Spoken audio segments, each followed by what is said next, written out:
Buenos días, profesor Ismael Ortega. A continuación nuestro trabajo referente al módulo 1, tema 2, argumentos e ideas que informan al proyecto y la obra de la arquitectura.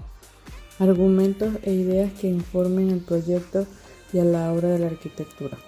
La arquitectura es construir una vivienda, edificio, espacio público o la necesidad y sueño de nuestros clientes. Como todo proceso en la vida, consta de unas pautas y pasos que hay que seguir para poder llevarlo a cabo sin ningún contratiempo ni problema.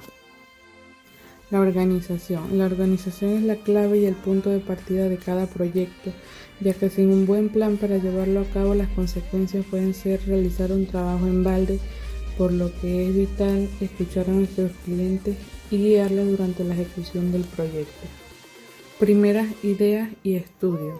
Hay que preguntarlo y si quiere ponerlo en funcionamiento, nos ponemos manos a la obra. En esta fase previa vas a tener que recabar toda la información posible de tu cliente y por supuesto es la fase más importante, ya que sin realizar esta planificación será imposible empezar. Además es indiferente el tipo de proyecto. Idea del proyecto. Es aquello que nos acompaña desde el principio del proceso creativo. Sabemos el inicio del camino, esa idea, y sabemos el final del mismo, la forma en que nos gustaría materializar la idea. Sin embargo, no siempre conocemos el recorrido. Mientras que en el proceso creativo se iniciará sin una idea central, es genial entender que el hecho de cumplir y satisfacer todas las condiciones que el propio proyecto, la normativa y el entorno marcan pueden convertirse en la idea principal de un proyecto. Un buen ejemplo de idea de proyecto sería la del arquitecto japonés Toyo Ito, que se apoya en una idea y se desarrolla en una función de las condiciones y en consecuencia, de manera que el edificio transmita desde un principio la idea que se había pretendido.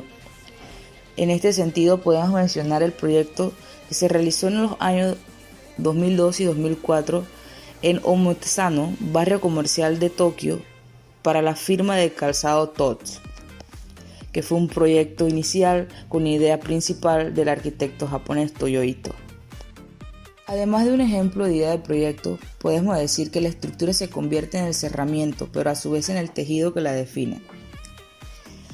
Sea de este modo o cualquier otro, lo cierto es que para poder iniciar un proceso creativo y enfrentarse a un tímido papel en blanco, el arquitecto debe tener en cuenta los siguientes puntos: que todas las estructuras se desplazan al exterior, dejando las interiores libres de columnas, lo que le otorga a la tienda una flexibilidad absoluta. Siguiendo esta lógica, la estructura botánica, las columnas son más anchas en la base del edificio e incrementan su esbeltez a medida que pasan a gran altura. Basándose en esto, en la arboleda del entorno y en la geometría de sus ramas y tronco, se basa en una estructura en representación de 9 árboles. Esto quiere decir que el arquitecto en este ejemplo plantea un edificio mínimo de 7 niveles con un sótano con imagen completamente diferenciada de la de los edificios circundantes. Es decir, que en el ejemplo de Ostensando sitúa un solar en forma de L y con apenas 10 metros de fachada hacia su bulevar. Por lo general, las ideas siempre sufrirán transformaciones. Esto se verá alterado o aumentará de acuerdo a las condiciones que se vayan añadiendo durante un proyecto o un trabajo. Algunas van desapareciendo, otras cambiarán a la medida del paso y que esto evolucione. Otros volverán a lo anterior, cuando ya haya sido erróneo totalmente. Y esto seguirá con un paso firme de acuerdo al desarrollo cuando esté bien apuntalada. Modo creativo. Dentro del modo creativo tenemos estudios previos o anteproyectos, proyectos básicos, proyectos de ejecución y quien dirige la obra. Estudios previos o anteproyectos es una fase creativa que se desarrolla en primer concepto del proyecto de manera elemental y más o menos esquemática. Se entrega en forma de anteproyecto consistiendo en la representación de planos en plantas y alzado de distintas propuestas. Proyectos básicos. El proyecto básico es un documento en el cual se ha de plasmar la idea de proyecto para posteriormente ir pidiendo desde el ayuntamiento correspondiente la licencia de obra. Este documento y con el consiguiente consentimiento se puede proceder al inicio del proceso constructivo con las peticiones de las diferentes autorizaciones administrativas.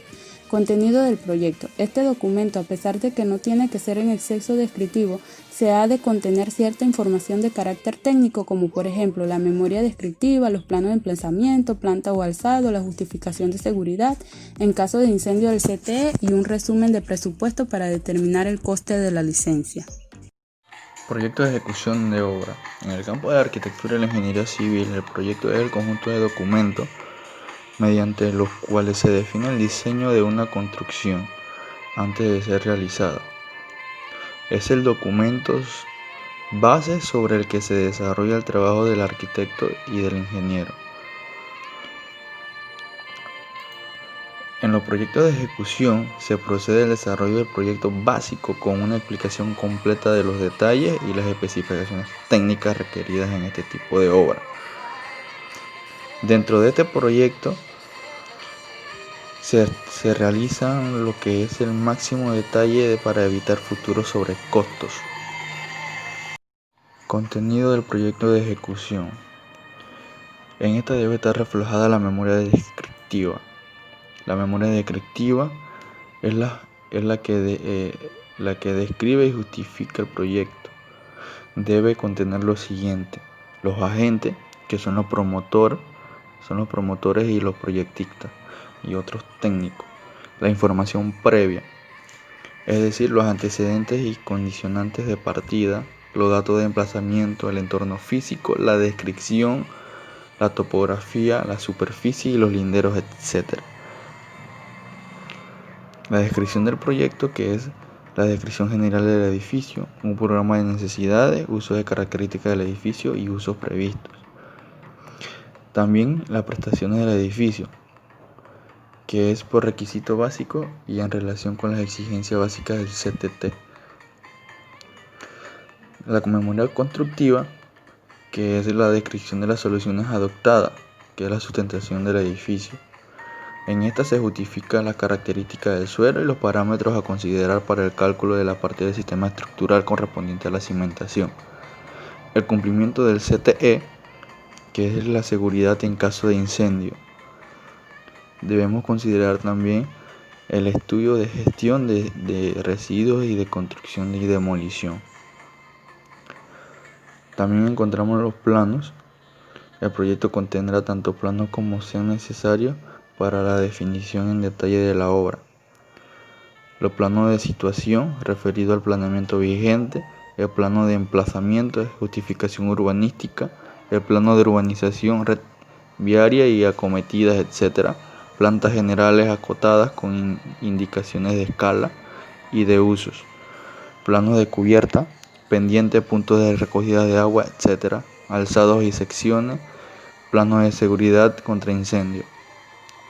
Y también debemos considerar o poner lo que es el presupuesto, la valoración aproximada de la ejecución de materiales de la obra proyectada por capítulo. ¿Quién dirige la obra? La obra es dirigida por un arquitecto o un ingeniero civil, que es uno de los agentes de las edificaciones que participan en el proceso de construcción de un proyecto arquitectónico. Este dirige el desarrollo de la obra en los aspectos técnicos, estéticos, urbanísticos y medioambientales, de conformidad con el proyecto que la define, la licencia de edificación y demás autorizaciones respectivas. Sus obligaciones son verificar el replanteo y la adecuación de la cimentación y de la estructura proyectada en las características geotécnicas del proyecto, resolver las contingencias que se produzcan en la realización de la obra y consignar en el libro de órdenes y asistencia las instrucciones precisas para la correcta interpretación del proyecto. Elaborar a requerimiento del promotor o a su conformidad modificaciones del proyecto exigidas por la marcha de la obra. Suscribir el acta de replanteo o de inicio y el certificado final de la obra. Elaborar y suscribir la documentación de la obra ejecutada para entregar al promotor, con los visados que en su caso fueran preceptivos. La obra de construcción es un proceso largo en el cual debemos negociar mucho con la constructora que tenemos trabajando en dicho proyecto. Esta contiene múltiples fases a lo largo de su desarrollo, en el cual no nos vendría bien discutir mucho con las constructoras porque vamos a desarrollar un ambiente intenso en la construcción y eso no se quiere. Debemos desarrollar un ambiente cómodo para llevar una buena comunicación en el proyecto. Replanteo e inicio de obra. El acta de replanteo e inicio de obra marcará que se puede iniciar la obra y estará firmada por ti y la constructora asignada. Antes de finalizar deberás emitir el correspondiente certificado. Final de la obra. Es un documento que se redacta una vez esté finalizado todo el trabajo y que certifica que el edificio en cuestión estará preparado para ser utilizado. El cliente lo necesitará para los suministros, seguro, obtención de la cédula de habitabilidad, etc. En el caso de ser una obra nueva, el constructor deberá hacer facilitado las dichas técnicas de todos los productos solicitados para que puedas redactar el libro del edificio. El esbozo. La síntesis dibujada a mano alzada es la herramienta más poderosa que tiene el arquitecto para representar su idea arquitectónica. El proyecto que se genera en la mente del arquitecto se traslada rápidamente al papel mediante un simbólico gesto expresado en un croquis primario. El croquis. Alzada debe ser una herramienta fundamental en el trabajo de un arquitecto. Expresar libremente nuestra creatividad más allá de la realidad de las dimensiones. El análisis de estos dibujos nos permite valorar la composición de volúmenes y su relación entre sí, correspondiendo a la cita del maestro Le Corbusier. La arquitectura es el juego sabio, correcto y magnífico de los volúmenes bajo luz. Nuevas necesidades del proyecto arquitectónico. La segunda mitad del siglo XIX trajo consigo grandes cambios sociales. La industria prospera más de lo que había hecho hasta entonces y el comercio se expande hasta alcanzar niveles internacionales. En este entorno, la importancia de las ciudades crece de manera acelerada. La población rural comienza a emigrar hacia los nuevos núcleos urbanos en busca de trabajo dentro de las nacientes industrias. Impacto de la demografía. El impacto que la explosión demográfica de las ciudades tuvo sobre la arquitectura es enorme. El espacio anteriormente abundante dentro de las grandes metrópolis ahora es escaso. Cada vez son más los obreros que llegan a emplearse en la fábrica y en los almacenes comerciales.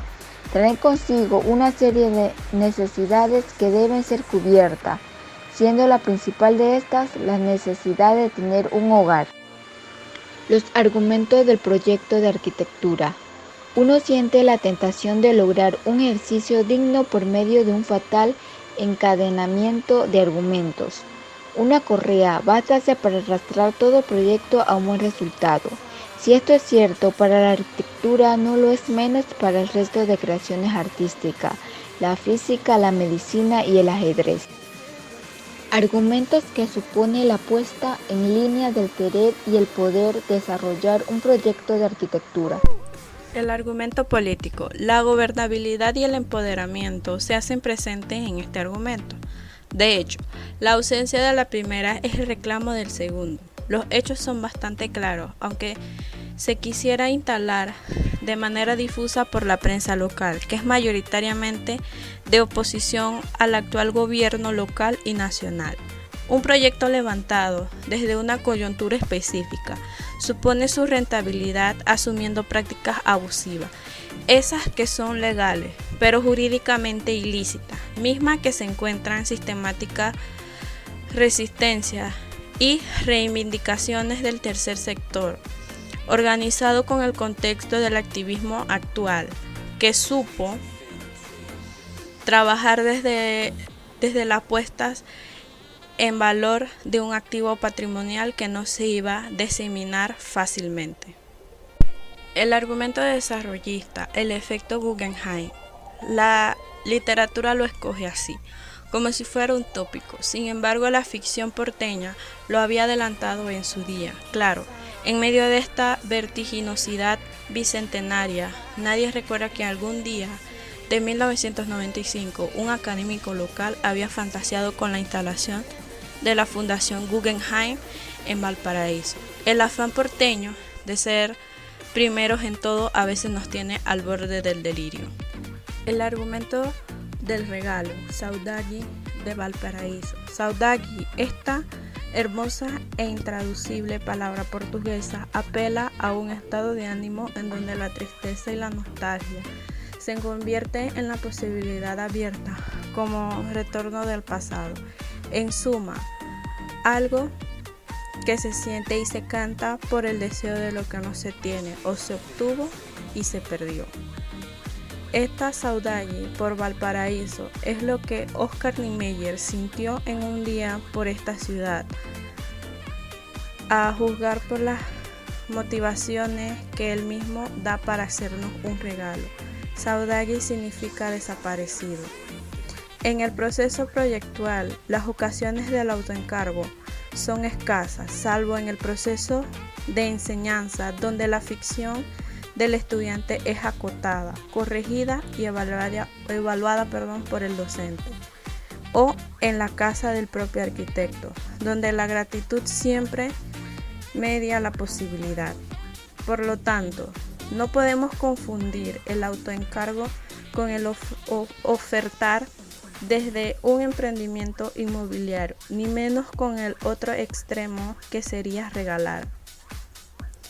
Hoy en día, por estas latitudes, con y a pesar de contextualizamos y regionalizamos, se impone proyectar desde fuera de la arquitectura como modelo de negocios, ya sea de rentabilidad, especulativa, social o privada.